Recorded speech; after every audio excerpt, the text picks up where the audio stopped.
آیت نمبر 143 کی تلاوت کی ہے۔ دعا ہے اللہ رب العالمین اس آیت کا معنی مفہوم سمجھ کر عمل کی توفیق عطا فرمائے۔ تحویل قبلہ کا بیان شروع ہوا ہے۔ تحویل قبلہ، قبلے کی تبدیلی، اس کی کیا ضرورت تھی، اس کی کیا اہمیت ہے، اور کعبہ بیت اللہ کا بایو ڈیٹا، اس کی تعمیریں، وہ میں نے آپ کے سامنے پچھلی کلاس میں ذکر کی تھی۔ آج انشاءاللہ اس آیت کی روشنی میں فضائل کعبہ کو بھی انشاءاللہ ہم دیکھیں گے۔ پہلے اس آیت کا ترجمہ پڑھیں گے۔ فرمایا وَكَذَلِكَ، اور اسی طرح، یہ کاف تشبیہ کا ہے، یہ کاف تشبیہ کا ہے، واو اور کذالک، اسی طرح، جعلناکم، بنایا ہم نے تم کو، جعل یجعل کا مطلب ہوتا ہے بنانا، نا ضمیر ہے متکلم کی اور کم ضمیر ہے مخاطب کی۔ جعلناکم، بنایا ہم نے تم کو، امتن، ایک امت، وسطن، بہتر اور درمیانی، دو معنی ہیں اس کے۔ وسطن، ایک وسط سب جانتے ہیں، وسط کسے کہتے ہیں؟ درمیانی کو، یعنی دو طرف سے اگر کسی چیز کو کھینچا جائے تو اس کا جو سینٹر بنتا ہے اسے کہتے ہیں وسط۔ تو اس امت کو اللہ تعالیٰ نے امت وسط قرار دیا، امت وسط، درمیانی امت اور بہتر امت، درمیانی امت اور بہتر امت۔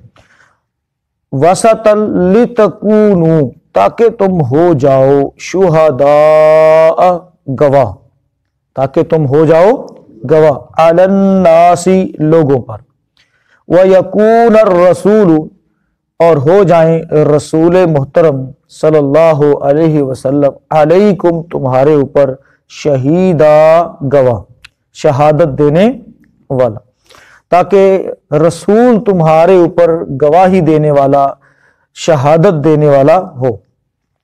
وما جعلنا، اور نہیں بنایا ہم نے، القبلۃ، اس قبلہ کو، التی، وہ جو، کنتا، تھا، علیہا، اس پر، الا، مگر، لنعلم، تاکہ ہم جان لیں، تاکہ ہم امتحان لے لیں، تاکہ ہم جان لیں، من یتبع، کہ کون ہے جو اتباع کرتا ہے، الرسول، رسول کی، اس رسول کی، ممن ینقلب، اور کون ہے جو پھر جاتا ہے، علی عقبیہ، اپنی دونوں ایڑیوں پر، اپنی دونوں ایڑیوں پر۔ ہم نے قبلے کو جو تبدیل کیا ہے، تحویل قبلہ کا جو حکم دیا ہے، اس میں بہت ساری حکمتیں تھیں، اور اسی طرح سے اس میں ایک چیز یہ بھی تھی کہ ہم دیکھنا چاہتے ہیں کہ کون بلا چوں چراں اتباع کرتا ہے اور کون جو ہے وہ اس موقع پر آ کر پھر جاتا ہے۔ کھوٹے اور کھرے کو الگ الگ کرنا چاہتے تھے۔ آگے میں تفسیر میں بتاتا ہوں آپ کو کہ اس کا کیا مطلب ہے۔ وَإِن كَانَتْ، اور نہیں تھا یہ، لَكَبِيرَةً، البتہ بہت بھاری چیز، إِلَّا، سوائے، عَلَى الَّذِينَ، ان لوگوں کے، ہدى اللہ، جن کو اللہ نے ہدایت دی۔ اچانک قبلے کی تحویل، قبلے کی چینجنگ، یہ بہت بھاری چیز تھی، یہ بہت بھاری چیز تھی، مشکل چیز تھی، اور اس کے اوپر عمل کرنا بہت بڑی بات تھی، لیکن جن کے اندر ہدایت ہے، جن کا اللہ پر ایمان ہے، ان کے لیے تو اللہ کے حکم کی ہی اہمیت ہے۔ کسی چیز کو چھوڑنا ہو تب بھی وہ اللہ کے حکم کو دیکھتے ہیں، اپنی پسند یا ناپسند کو نہیں دیکھتے، اور کسی چیز کو اختیار کرنا ہو تب بھی وہ اپنی پسند یا ناپسند کو نہیں دیکھتے، بلکہ ان کے نزدیک معیار ہے تو اللہ کا حکم ہے۔ فرمایا وَإِن كَانَتْ لَكَبِيرَةً إِلَّا عَلَى الَّذِينَ هَدَى اللَّهُ، اور بلا شبہ یقیناً یہ بہت بڑی بات تھی مگر ان لوگوں پر جنہیں اللہ نے ہدایت دی، ان کے لیے یہ معاملہ بالکل آسان تھا۔ وَمَا كَانَ اللَّهُ، اور نہیں ہے اللہ ایسا، لِيُضِيعَ، کہ ضائع کر دے، ایمانکم، تمہارا ایمان، تمہارا ایمان ضائع کر دے، اللہ تعالیٰ ایسا نہیں۔ ان اللہ، بے شک اللہ تعالیٰ، بالناس، ساتھ لوگوں کے، لرعوف، یقیناً بے حد شفقت کرنے والا، رحیم، اور نہایت رحم کرنے والا ہے۔ بے شک اللہ تعالیٰ لوگوں پر یقیناً بے حد شفقت کرنے والا اور نہایت رحم کرنے والا ہے۔ اس نے تحویل قبلہ کا جو حکم دیا ہے یہ اس کی شفقت ہے، اس کی مہربانی ہے، اور اس نے لوگوں کے ساتھ کوئی ظلم نہیں کیا۔ ترجمہ دوبارہ سے دیکھیں گے، وَكَذَلِكَ جَعَلْنَاكُمْ، اور اسی طرح ہم نے بنایا تم کو امتم وسطا، سب سے بہتر امت یا درمیانی امت، لِتَكُونُوا، تاکہ تم ہو جاؤ، شہداء، گواہ، شہادت دینے والے، علی الناس، لوگوں پر، یعنی تاکہ تم لوگوں پر شہادت دینے والے بنو، وَيَكُونَ الرَّسُولُ عَلَيْكُمْ شَهِيدًا، اور رسول تم پر شہادت دینے والا بنے، وَمَا جَعَلْنَا الْقِبْلَةَ الَّتِي كُنْتَ عَلَيْهَا، اور ہم نے وہ قبلہ جس پر تو تھا مقرر نہیں کیا تھا مگر اس لیے، لِنَعْلَمَ، تاکہ ہم تاکہ ہم جان لیں، مَن يَتَّبِعُ الرَّسُولَ، کہ کون ہے جو اتباع کرنے والا ہے رسول کی، مِمَّن يَنْقَلِبُ، اس سے، یعنی اللہ تعالیٰ جدا کرنا چاہتا تھا، الگ کرنا چاہتا تھا کہ پیروی کرنے والے کتنے ہیں اور دیکھا دیکھی چلنے والے کتنے ہیں، مِمَّن يَنْقَلِبُ، اس سے کہ جو پھر جاتا ہے، عَلَىٰ عَقِبَیْ، اپنی دونوں ایڑیوں پر، وَإِن كَانَتْ، اور بلا شبہ یقیناً یہ، لَكَبِيرَةٌ، البتہ بہت بڑی بات تھی، إِلَّا، سوائے، مگر، عَلَى الَّذِينَ، ان لوگوں کے، هَدَى اللَّهُ، جنہیں اللہ نے ہدایت دی، وَمَا كَانَ اللَّهُ، اور نہیں ہے اللہ کبھی بھی ایسا، لِيُضِيعَ، کہ وہ ضائع کر دے، ایمانکم، تمہارا ایمان، ان اللہ بالناس، بے شک اللہ تعالیٰ ساتھ لوگوں کے، لرعوف، البتہ بے حد شفقت کرنے والا، رحیم، اور بے حد مہربان ہے، نہایت رحم کرنے والا۔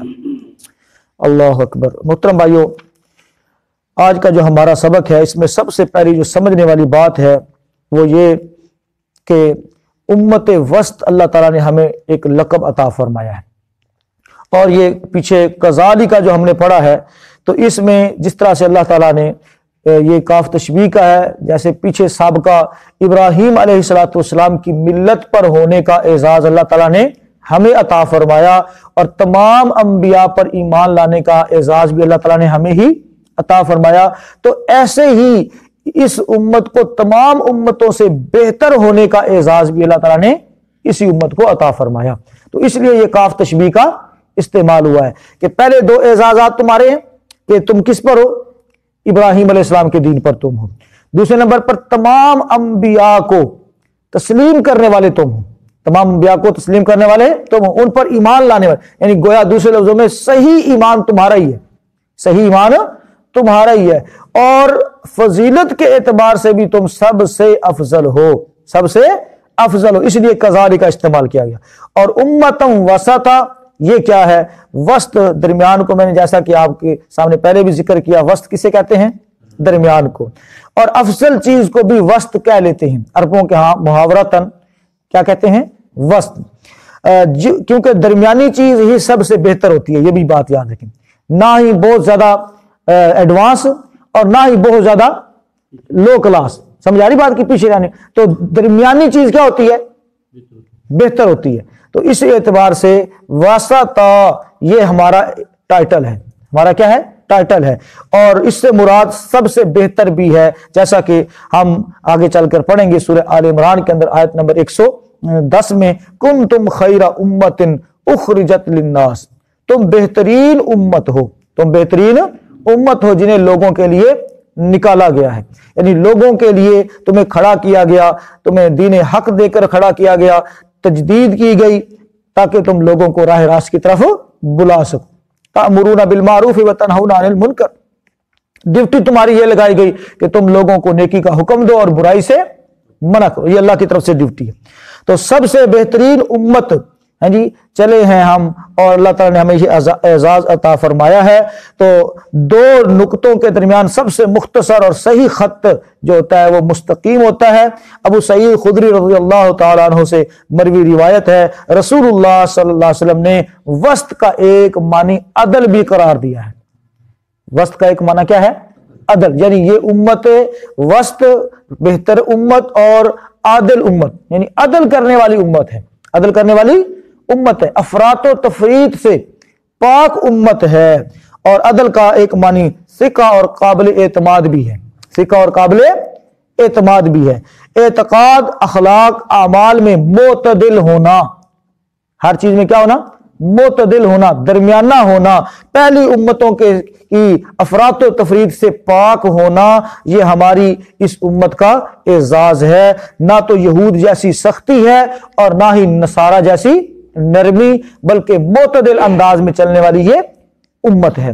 لیکن افسوس یہ ہے کہ اللہ تعالیٰ نے جتنی خوبیاں اس امت کو عطا فرمائی تھی، آج ہم ان سب خوبیوں کو بھلا کر ہم ایک اور ہی راستے پر چل کھڑے ہوئے ہیں۔ اللہ تعالیٰ ہمیں اسی جو ہے ان خوبیوں کو ہی اپنانے کی توفیق عطا فرمائے جو اللہ تعالیٰ نے اس امت کے اندر رکھی ہے۔ لِتَكُونُوا شُهَدَاءَ عَلَى النَّاسِ، اب اس چیز کو بھی سمجھنے کی ضرورت ہے۔ اس سے 3 طرح کی شہادت مراد ہے۔ کتنی طرح کی؟ 3 طرح کی شہادت مراد ہے۔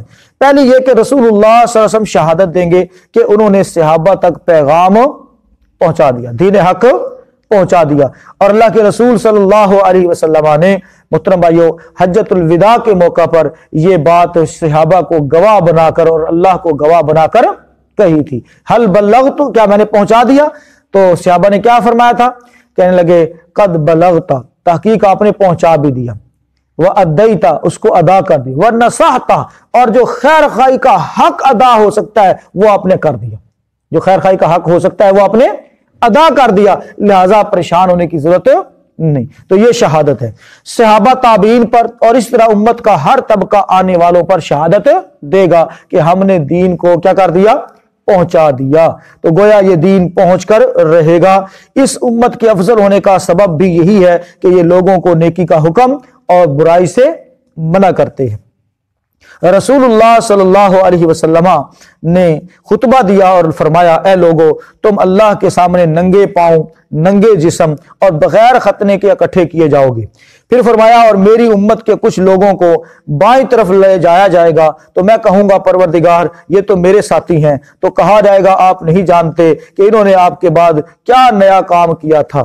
تو اللہ کے رسول صلی اللہ علیہ وسلم محترم بھائیو اس وقت سحقن سحقن لمن غیر بعدی یہ بھی کہیں گے، اور دوسری روایت کے اندر کہ میں کہوں گا جیسے صالح بندے عیسیٰ علیہ السلام نے کہا تھا، وَكُنْتُ عَلَيْهِمْ شَهِيدًا مَا دُمْتُ فِيهِمْ، میں اس وقت تک تو گواہ ہوں جب تک میں ان کے درمیان رہا، اس وقت تک تو ان کے اندر کوئی ایسی خرابی نہیں تھی۔ فَلَمَّا تَوَفَّيْتَنِي، بس جب تو نے مجھے فوت کر لیا، جب تو نے مجھے فوت کر لیا، کنت انت الرقیب علیہم، پھر تو ہی ان کے اوپر نگہبان ہے، تو ہی بہتر جانتا ہے کہ یہ کیا کیا کرتے رہے، مجھے اس بات کا علم نہیں ہے۔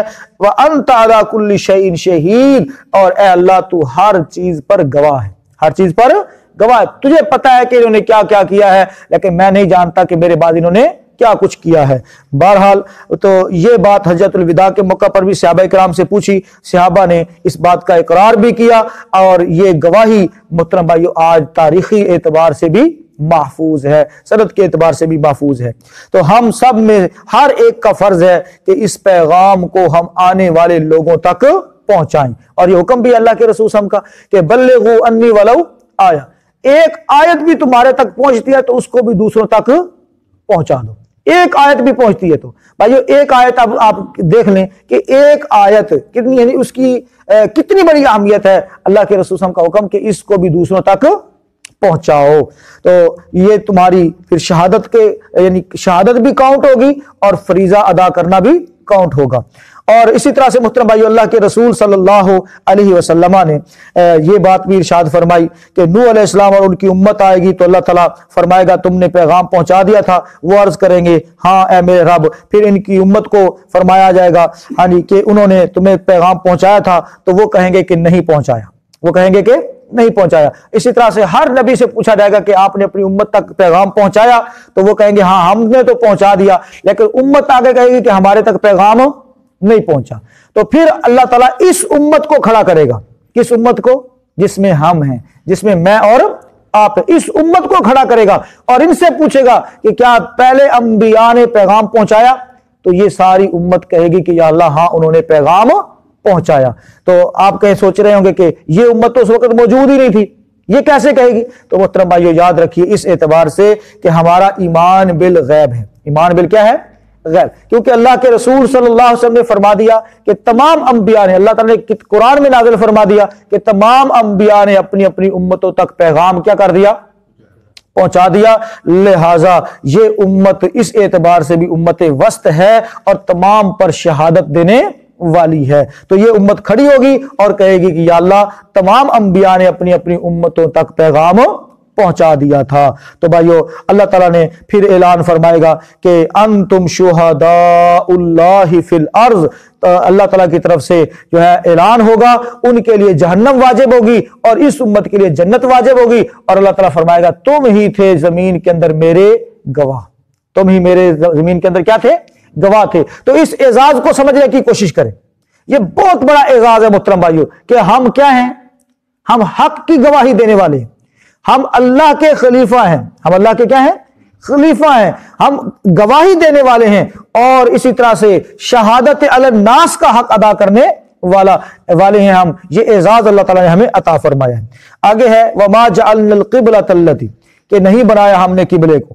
تو یہ تحویل قبلہ کی ایک حکمت بیان فرمائی ہے کیونکہ قریش کو بطور قبلہ بیت اللہ بہت عزیز تھا. بیت اللہ بہت عزیز تھا. اللہ رب العالمین نے پہلے جو ہے وہ بیت المقدس کی طرف منہ کر کے نمازیں پڑھنے کا حکم دے کر، تو اس وقت قریش کے جتنے بھی لوگ ایمان لائے تھے ان کا امتحان لیا تھا کہ یہ پیروی کرنے میں سچے ہیں یا نہیں ہیں. کیونکہ صاحب ذرا ایک افضل چیز کو، محبوب چیز کو چھوڑ کر کسی کی پیروی میں کسی اور طرف جانا، تو یہ امتحان ہوتا ہے کہ نہیں ہوتا؟ اور پھر محترم بھائیو چونکہ مدینہ کے اندر جتنے لوگ مسلمان ہو رہے تھے وہ آلریڈی کس سے محبت کرتے تھے؟